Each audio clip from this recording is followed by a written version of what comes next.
भाई मेरे आने का मकसद, सबसे पहले तो मैं आप सबका शुक्रिया अदा करता हूँ, मीडिया वालों का। आप बहुत देर से यहाँ पे बैठे हुए हैं।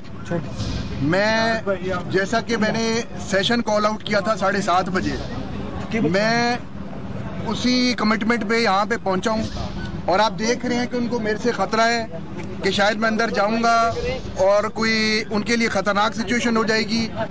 ये अंदर स्पीकर और स्पीकर का स्टाफ डर रहे हैं मेरे से। एक आदमी क्या इनका कर सकता है, लेकिन उनको एक आदमी से खतरा लग रहा है। तो आप देख लें क्या सिचुएशन हुई है यहाँ पे।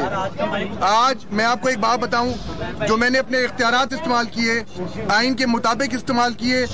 आप ये देखें कि जो पाकिस्तान का बहुत बड़ा सूबा जिसकी आबादी 12-13 करोड़ है, इस टाइम उसमें कोई चीफ मिनिस्टर नहीं, और एक सिचुएशन, इतनी कियोस की सिचुएशन क्रिएट की गई है कि इधर मामलात हर घंटा ब घंटा मामलात डिफरेंट होते जा रहे हैं।